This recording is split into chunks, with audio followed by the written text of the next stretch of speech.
And if you don't notice, then you haven't looked at your bulletins. So Mark chapter 13. Jesus said, "But about that day or hour, no one knows, neither the angels in heaven nor the Son, but only the parent. Beware, keep alert, for you do not know when the time will come.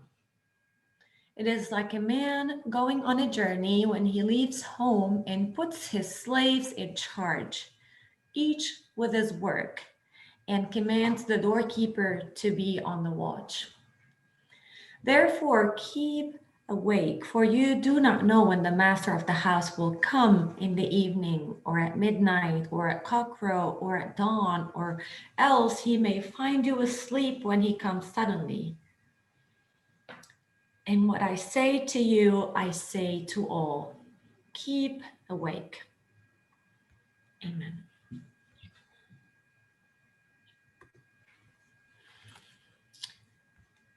Friends, here it is again. The season of waiting.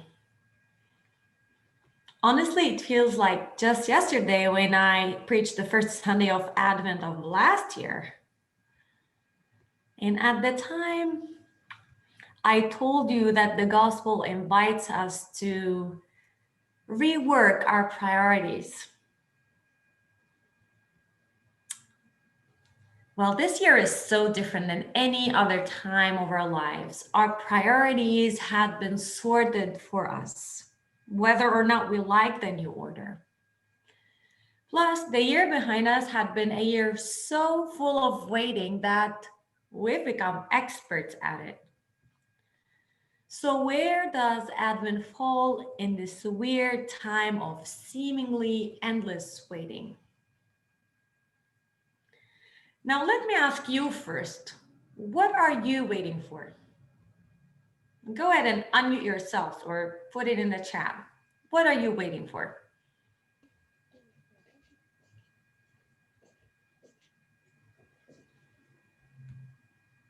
Come on, don't be too Presbyterians. I need an answer. Anyone is waiting for something? Liam has his hand raised. Yes, Liam?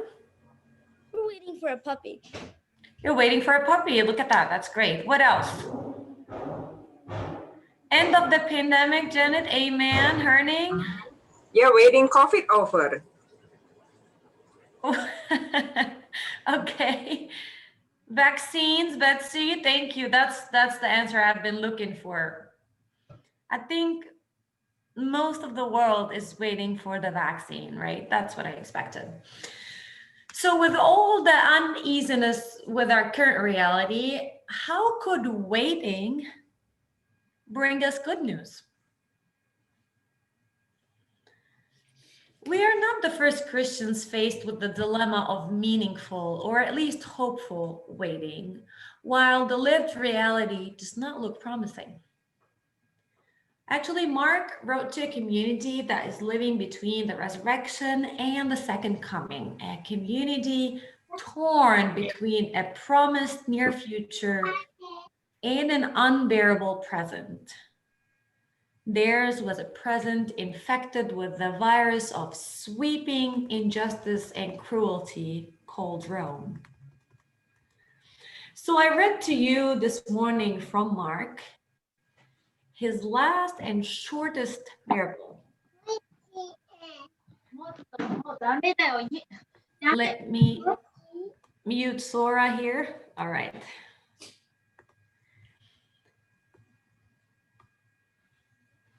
So a man went on a journey and left his servants in charge of his work until his return. End of parable. The theme of the man on a journey is common to multiple parables in the Gospels. And usually in parables like these, there is punishment and reward at the end, but not in this one. This one verse parable's focus is not on the reward, but on the actual journey. If you read Luke's parallel version of this story, Luke adds more details. He says that the man leaves to go to a wedding. And the servants are then told to wait so they can open the door to him when he comes back from that wedding. Luke gives the servants a goal that kind of justified the demand for wakefulness. Mark doesn't. The lack of definition of a clear purpose suggests that meaning is found in the waiting itself. So, how are the servants expecting the coming of their master is the question that hangs at the end. Some of you already know that I'm not a big fan of furry things, dogs, cats, birds. And don't get me wrong, I think pets are so cute. I just prefer limited interaction with them. A little germ aware, I call myself. So earlier this week, a good friend of mine went on a Thanksgiving trip and she asked me if I would go check on her cat while she was gone. So the cat has everything she needs. She has automatic food and water dispenser, self-cleaning litter box. I don't need to do any of that. All I need to do is just to keep company and be an assuring presence for the cat. So technically, he doesn't really need me. And I have the perfect excuse. I mean, I don't like interaction with pets, but I found myself saying yes anyway. The cat is valuable to my friend, and even though I'm not big on cats, but my care about my friend made what's valuable to her also valuable to me. A man went on a long journey and assigned his servants to take care of his house, each with their assigned tasks. Now, what is valuable for the master should be valuable for those faithful of the servants. The parable suggests. Maybe the servants don't really like the tasks that are assigned to them. Maybe they're germ aware like me. Maybe the timing isn't perfect. Yet, the master of the house is out and the house is entrusted to them.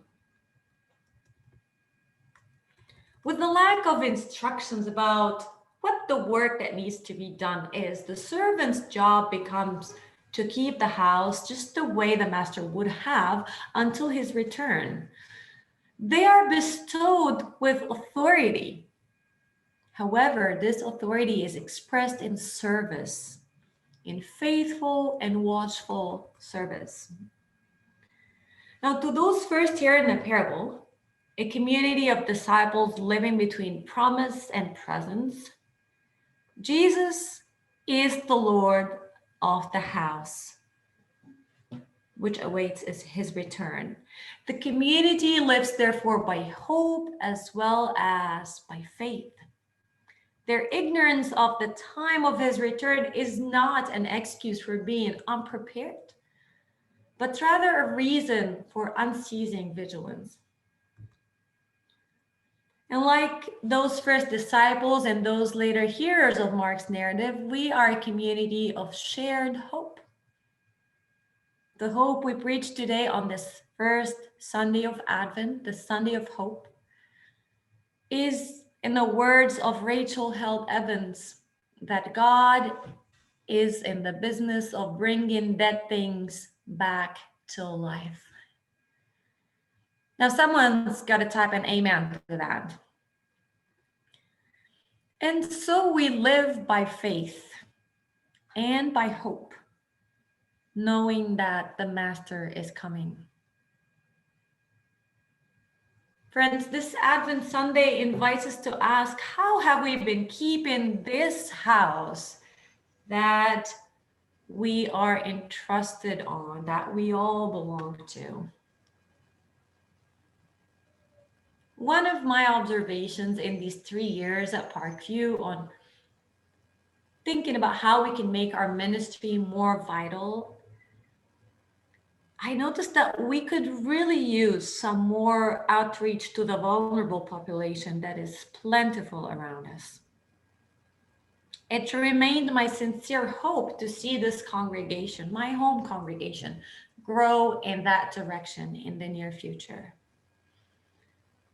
Friends, remember the house does not belong to us, but we are entrusted to keep it.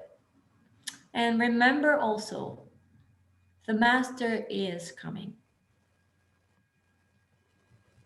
Actually, we are left with very few instructions in this short parable. Although what Mark translates as take heed and watch could have several possible interpretations. So on this first Sunday of the waiting season, we are invited to notice carefully, to be ready to learn, to pay attention, to be prepared to respond appropriately, to keep ourselves awake, to remain alert, to be sleepless, to be on the lookout, to be vigilant, to be on duty.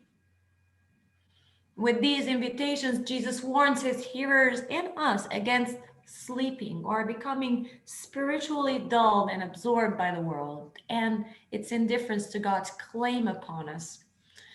And God knows the events of the last year had left us all dimmed and dulled spiritually, emotionally, psychologically, and maybe also physically. But today we are reminded of the need to be vigilant to the advent of God and to actively watch and wait. The Master is coming. As the world is looking at rebuilding, reopening, restarting, the church is invited to be part of that work, to do the work of the Master until his near return.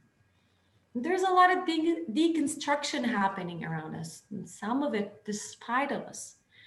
And this is a time for reconstruction.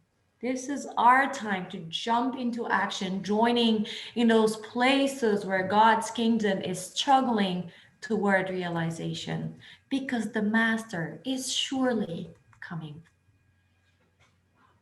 The season of Advent catches us where we are and invites us to participate and to practice an expectant and purposeful waiting, not for a vaccine, not so much for things to go back where they were, but for the fullness of God's kingdom to come crashing into our very present time and to transform our vision from idleness to liveliness, from desperation to expectation, and from crisis to hope. Friends,